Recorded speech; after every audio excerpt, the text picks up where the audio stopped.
There was a time when an invitation felt like something to look forward to. Now it feels like a demand. A message appears on your phone. You read it. You tell yourself you will answer later. Then later becomes tomorrow. Tomorrow becomes 3 days. And by the time you reply, you are no longer explaining why you were busy. You are explaining why you disappeared. Perhaps you have started hoping that plans will be canceled. Perhaps the sound of another notification creates a tiredness that has nothing to do with the person who sent it. You do not necessarily hate anyone. You may even care about them deeply. But lately, being around people feels like work. Then the door closes. The room becomes quiet. No one needs an answer from you. No one is reading your face. No one is waiting for you to become cheerful, useful, agreeable, strong, interesting, or easy to understand. And for the first time all day, you can breathe. Being alone no longer feels lonely. It feels like relief. But relief can mean two very different things. Sometimes it is the beginning of an honest return to yourself. Sometimes it is the beginning of a very convincing disappearance. How can you tell which one is happening to you? The change is often quiet. There may be no dramatic argument, no single betrayal, no final conversation that explains everything. You simply begin to notice that what once felt ordinary now costs more than it used to. Small talk feels longer. A dinner that lasts 2 hours seems to occupy the entire day because you spend the morning preparing for it and the evening recovering from it. You open a group chat, see 27 unread messages, and close it again. You care about what your friends are saying, yet the thought of finding the right tone, responding to every detail, and proving that you are still present feels strangely exhausting. When someone asks, "How are you?" you may feel tired before you answer. Not because the question is difficult, but because the truthful answer is too large and the acceptable answer is too false. So you say, "I'm fine." You smile. You ask about them. You perform the exchange well enough that no one notices how far away you feel. There are other signs. You may feel relieved when the elevator is empty. You may wait until the hallway is quiet before leaving your apartment. You may stay a little longer in the car after arriving home, not because you have somewhere else to go, but because the parked car has become one of the few places where nobody can reach you. You may still attend the birthday, the meeting, the family dinner, or the weekly coffee. Yet while you are there, some part of you is counting the minutes until you can leave. People may notice the change before you have language for it. They ask why you are so quiet. They say you have become difficult to reach. They remind you that you used to be more fun, more spontaneous, more available. Their concern may be sincere. Still, each question can add another layer of pressure because now you are not only tired, you also feel guilty for being tired. You begin to wonder whether needing space is selfish, whether good people are supposed to remain accessible, and whether your absence is quietly injuring everyone you love. And afterward, you wonder what changed. Were you always this withdrawn? Have you become cold? Are you losing your ability to connect? Or have you finally noticed something that was happening for a long time? It is tempting to answer too quickly. One person may call it introversion. Another may call it burnout. Someone online may tell you that you are an empath, that your energy is too rare for ordinary people, or that you are awakening while everyone around you remains unconscious. Those explanations can feel comforting because they remove uncertainty. But wanting distance is a signal. It is not a diagnosis. Social exhaustion can have many causes. It may follow a demanding season, a crowded schedule, unresolved conflict, poor boundaries, grief, disappointment, or a simple need for more quiet than your current life allows. There is no single theory that explains every person. Still, there is one particular kind of exhaustion that depth psychology helps us understand. It is the exhaustion of repeatedly becoming the version of yourself that a room expects. Sometimes people are not what exhausts you. Sometimes the exhausting part is who you believe you must become when they are near. Carl Jung used the word persona to describe the social face through which we meet the world. The word comes from the mask worn by actors. But Jung did not mean that every social role is dishonest. A persona is not automatically a lie. It is part of how human beings live together. You speak differently to a child than you do to a manager. You do not reveal every private thought to a stranger. You learn the language of your profession, your family, your culture, and your responsibilities. You become readable enough for other people to know how to approach you. Without some form of persona, ordinary life would be nearly impossible. The problem begins when the role stops being something you use and becomes the only self you are permitted to have. In one of his discussions of the persona, Jung called it a semblance, a two-dimensional reality. That does not mean the role is completely unreal. It means the role is only part of the person. Yet people can spend years protecting that part as if it were the whole. Perhaps you became the reliable one, the person who answers the late-night call, the person who remembers every birthday, the person who solves the problem before anyone else has to feel uncomfortable. Perhaps you became the calm one. You learned not to show anger, because anger made people withdraw. You learned not to ask for much because need created tension.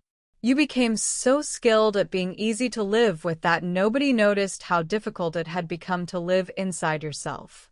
Perhaps you became the successful one. You know how to sound confident in meetings. You know how to describe your life in a way that reassures your family. You know how to present choices as deliberate even when you are no longer sure why you made them. Perhaps you became the cheerful one. You can make the room lighter. You can find the joke. You can redirect attention before the conversation moves toward anything you do not know how to say. None of these roles are necessarily false. You may truly be dependable, calm, accomplished, or funny. But a real quality can become a prison when everyone expects it at all times. The reliable person is not allowed to fall apart. The calm person is not allowed to be angry. The successful person is not allowed to be lost. The cheerful person is not allowed to become quiet. Eventually, every conversation begins to carry an invisible assignment. Maintain the impression. Keep the atmosphere stable. Do not disappoint anyone. Do not reveal the part of you that no longer agrees with the life you have built. This is why a room full of people can feel more exhausting than a day of physical work. The effort is not only in speaking. It is in monitoring. You monitor your face, your voice, your reactions, the amount of truth the room can tolerate, the version of the story that will not create too many questions. You predict what others need, then shape yourself around those predictions. Often, nobody explicitly asks you to do this. The role may have been built slowly, through repetition. Someone praised you for being mature when you were young. Someone depended on you before you knew how to say no. A family found peace when you kept your feelings private. A workplace rewarded you for being endlessly available. A relationship became easier whenever you made yourself smaller. The persona begins as an adaptation. Then adaptation becomes identity. Then identity becomes obligation. And one day, a simple invitation feels heavy because accepting it means putting the entire structure back on. Sometimes people are not exhausting you. The version of yourself you become around them is. This may explain why solitude can feel so immediate. When the door closes, the assignment ends. You do not need to look interested. You do not need to respond at the correct moment. You do not need to translate a complicated inner life into a sentence that will keep the conversation moving. You can sit in a quiet kitchen and let your face become neutral. You can leave a message unanswered without watching the other person's reaction. You can change your mind without defending it.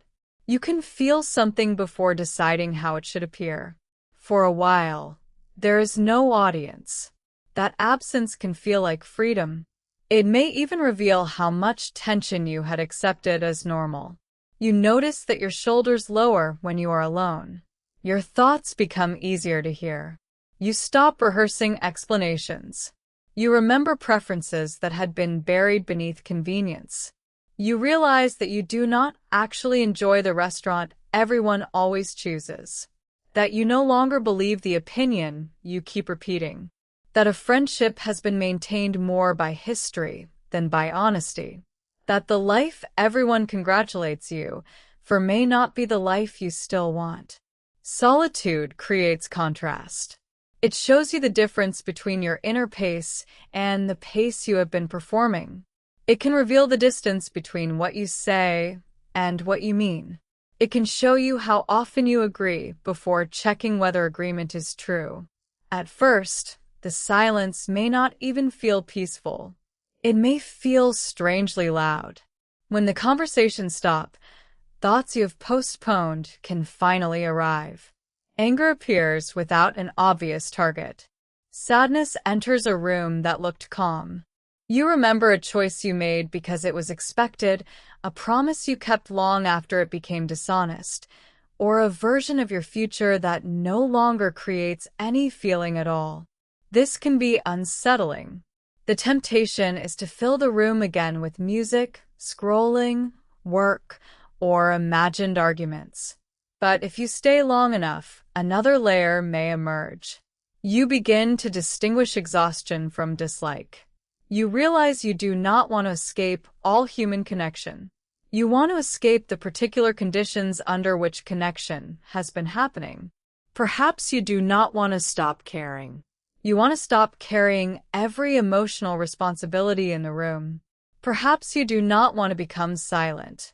You want to stop speaking in a voice designed to keep everyone comfortable.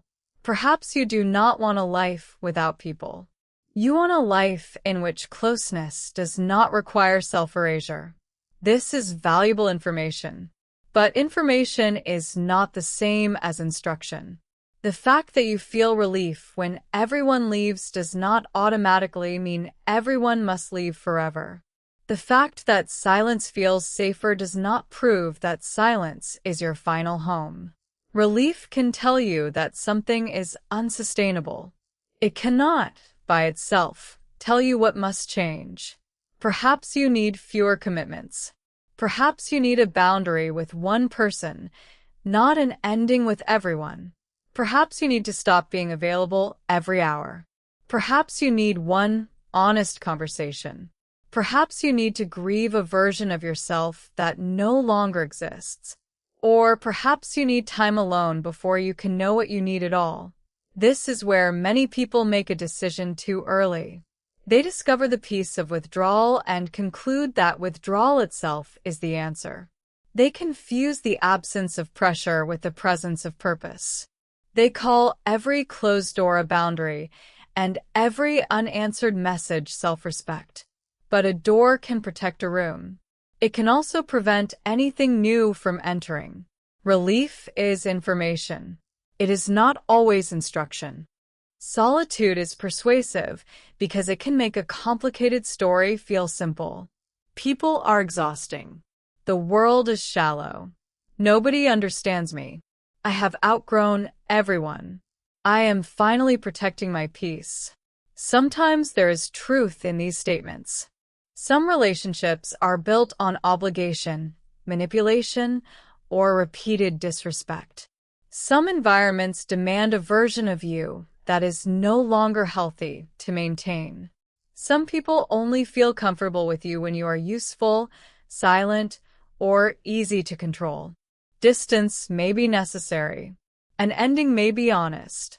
A life with fewer people may be better than a life crowded with relationships that leave no room for a self. But the mind can use a true idea for an untrue purpose. I need peace can sometimes mean I never want to be challenged. I have outgrown them can sometimes mean I do not want to admit that I am hurt.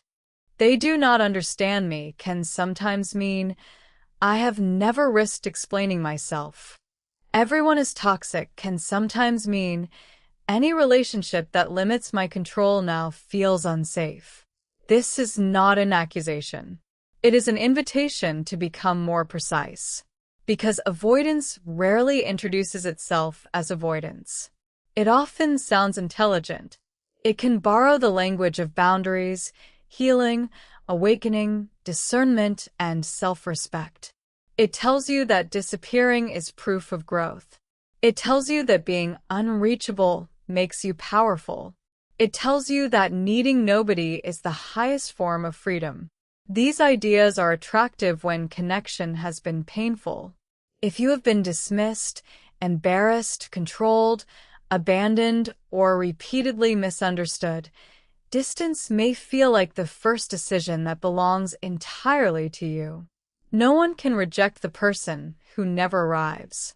No one can misunderstand the truth that is never spoken. No one can disappoint the person who expects nothing.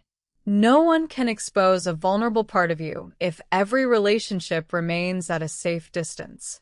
Isolation can protect you from pain. It can also protect you from growth.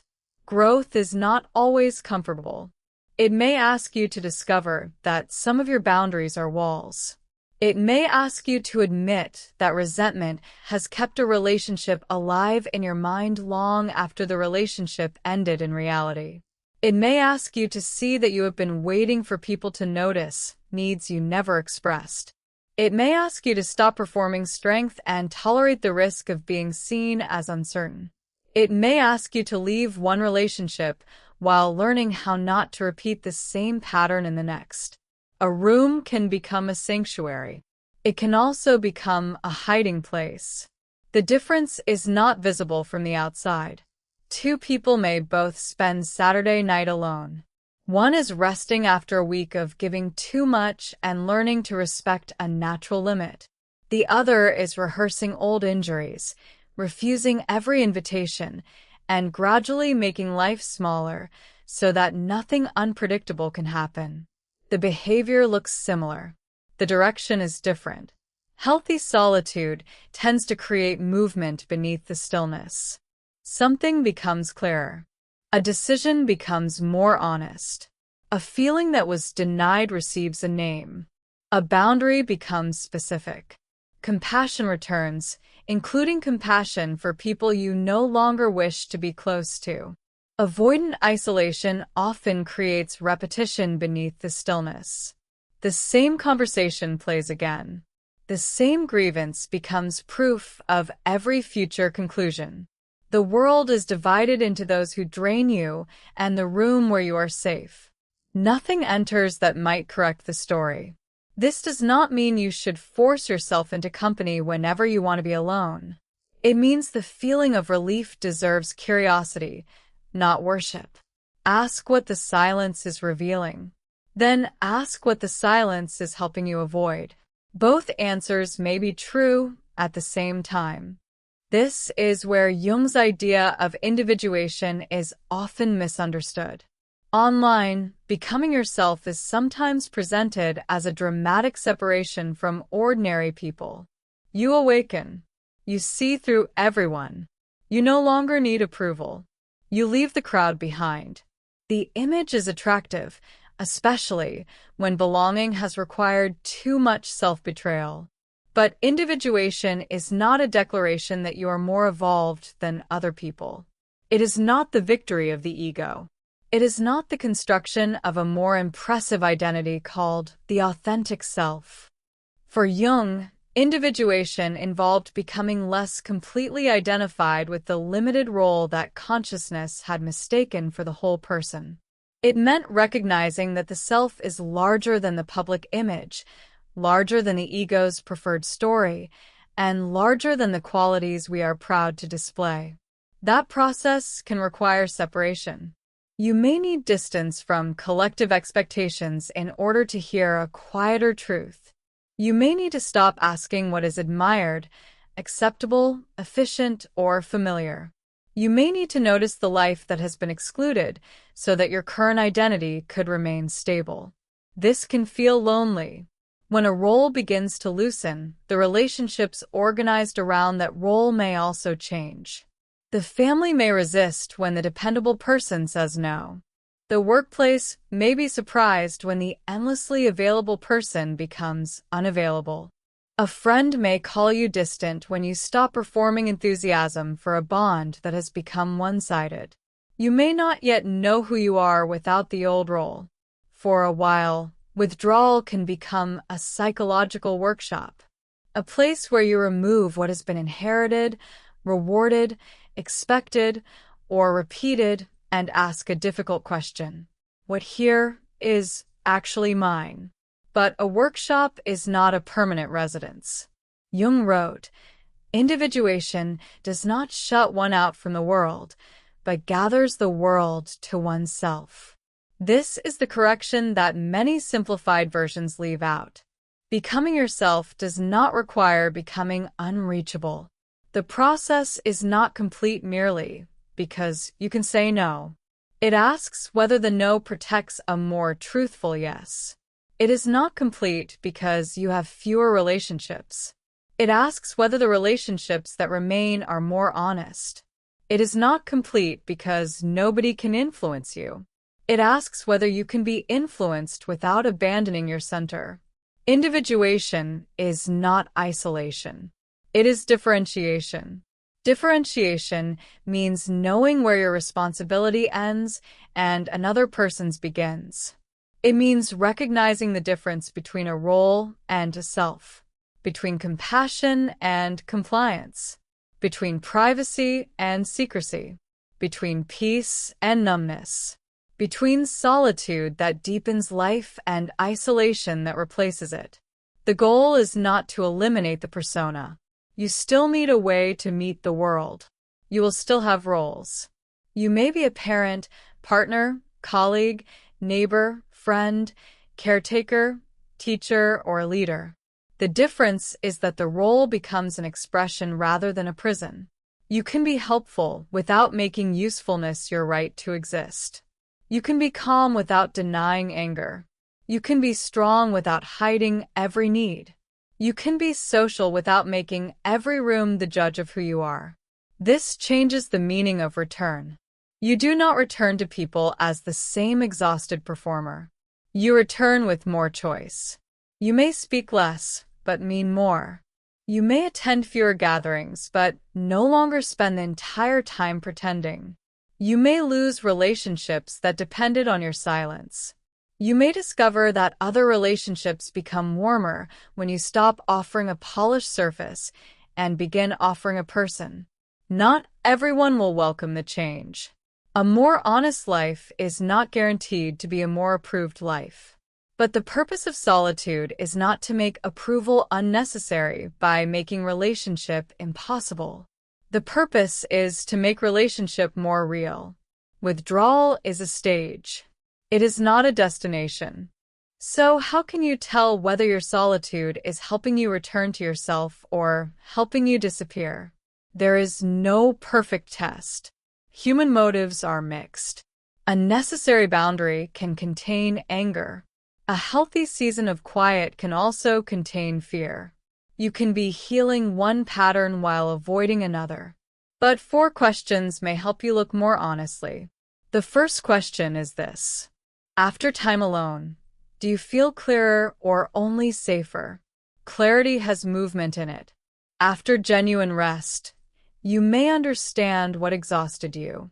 You may identify one commitment that needs to end.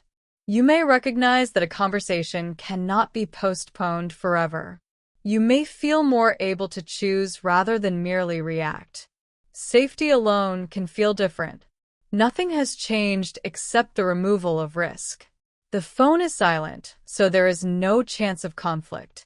No one is close, so there is no chance of rejection. You are protected, but you are not necessarily more free. Safety is not wrong. Every person needs places where vigilance can soften. But if your life increasingly depends on preventing every uncomfortable encounter, safety may be becoming a cage. The second question is this: are you choosing solitude, or are you afraid of being known? A person can love solitude and still be capable of intimacy.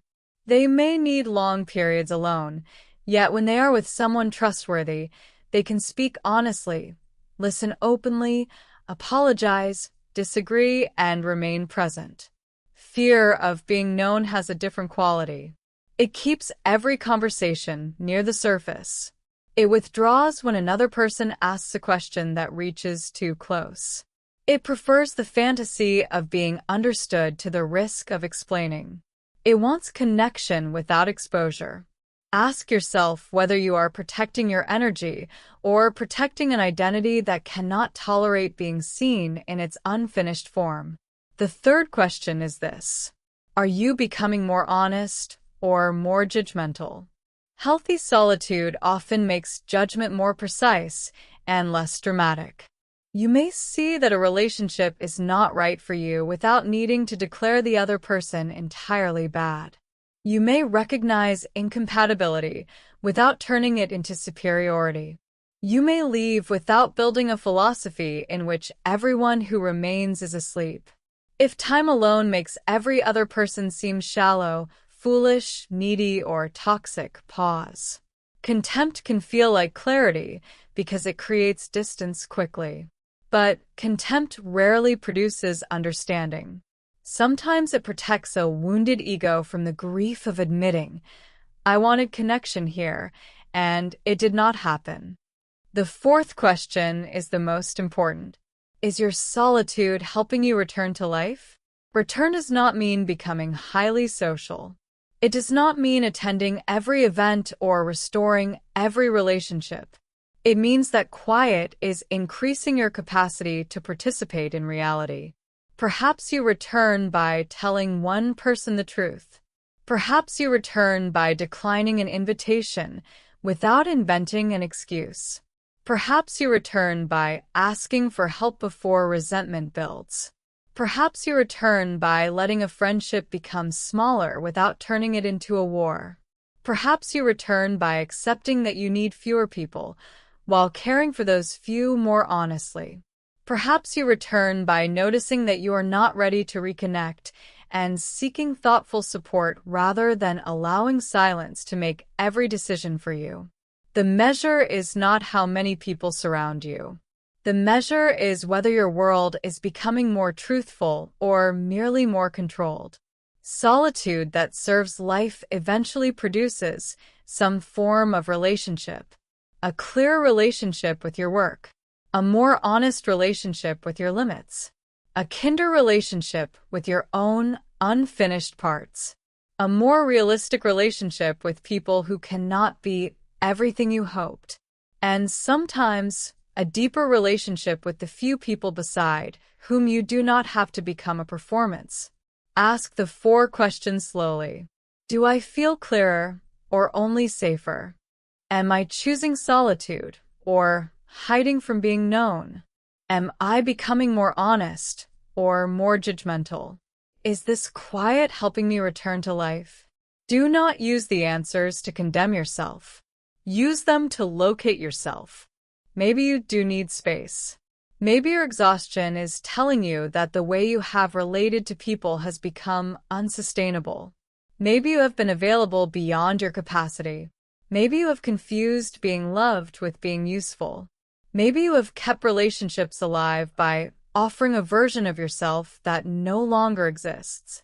The answer may involve fewer commitments, clearer boundaries, longer silences, a smaller circle. There is no virtue in returning to a room only to abandon yourself again. But the answer may not be to disappear. It may be to return differently. To answer later without turning absence into punishment. To say no without constructing a case against the person who asked. To let somebody be disappointed without making their disappointment proof that you were wrong. To stop explaining every boundary until it sounds like a request for permission. To speak before resentment has to speak for you. To allow one trustworthy person to meet the self that exists beneath the role. Returning differently may look almost unimpressive from the outside. It may be one evening when you attend for an hour instead of forcing yourself to stay until everyone leaves. It may be a message that says, "I care about you, but I do not have the capacity to talk tonight," instead of silence followed by shame. It may be asking a friend a real question and allowing the conversation to move beyond the familiar script. It may be sitting across from someone you trust and noticing the old impulse to entertain, reassure, or perform, then letting the pause remain. Nothing dramatic happens. You simply stay in the room without leaving yourself. That small act may require more courage than disappearing, because disappearance gives you complete control. Honest presence does not. In honest presence, another person may misunderstand you. They may need time. They may reveal that they have also been hiding behind a role. The outcome cannot be managed in advance. But relationship becomes possible only where control is no longer the price of safety. You may discover that some people only knew your persona. They may not understand a change. You may also discover that others were waiting for something more real from you, but had learned to relate to the surface you kept offering. Not every relationship will survive greater honesty. The ones that do may begin to require less performance. Perhaps that is the real purpose of this quiet season. Not to prove that you need nobody. Not to make loneliness into an identity. Not to turn withdrawal into a permanent philosophy, but to hear what could not be heard beneath all the noise. To learn the difference between your voice and the voice of expectation. To remember that connection does not have to require disappearance from yourself. Maybe the goal was never to need no one. Maybe the goal was to stop becoming someone else whenever someone entered the room. If this gave language to something you have been feeling, you may find something useful here again. Subscribe to Beyond the Noise.